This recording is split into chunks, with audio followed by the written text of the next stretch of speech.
Yung mga boss, meron tayo dito ginagawa na Ford Escape, no? So, problema ni sir dito.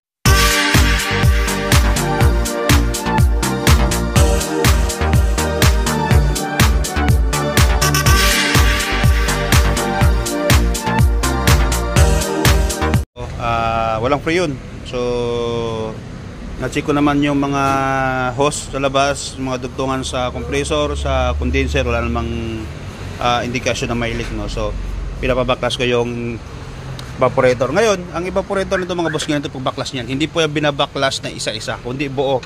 Idilihis lang po yung dashboard para matanggal natin yung evaporator, no? So, hindi natin kailangan tanggalin yung buong dashboard. Hindi natin kailangan i-pull out yung buong dashboard para mapaklas natin yung evaporator niya. So, may pakita ko sa inyo kung paano ang proseso sa pagbaklas, no? So, after nyo kayo, papabaklas ko lang muna, no? Ford Escape to, 2008 model, no? Yung mga boss, so ito, nakalas na natin, no? So, kung nakita nyo, ganyan lang po ang itsura pagkalas nung Ford Escape na 2008. Hindi namin kailangan baklasin yung buo. So, nilihis lang yan para magawa yan. Babakas yung mga side dito sa gilid, mabamanabila, no? So, ito na siya. Ayun, nung nabaklas, ito na. Kakalasin natin yung evaporator, titingnan natin kung may leak. Tapos, dahil lang papsa, pagkita ko lang. Yung vacuum dito sa vent niya, pinix na nila. So, dapat ito naglalaro, no? Ang nangyari, pinix na. So, titingnan natin bakit ganun ang ginawa. Hindi naman dapat ito, no? Kasi nakahangin lang po ito, hindi ito electronics, no? Naka-vacuum lang yan. So, after kayo mamaya, baklasin ko lang muna. Tapos, titingnan natin kung anong problema. Okay mga boss, so ito. Nabaklas natin yung evaporator na sir, kita nyo naman.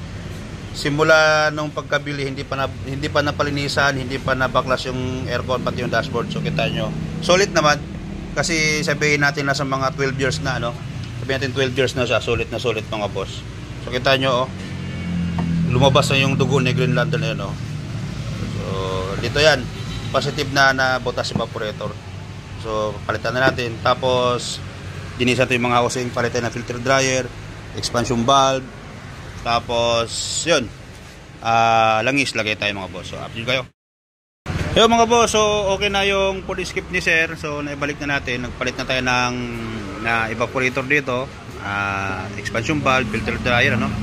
So tapos nagpalit na rin tayo ng sa mother switch ng power window. So ito na, wina-wipe out na nila.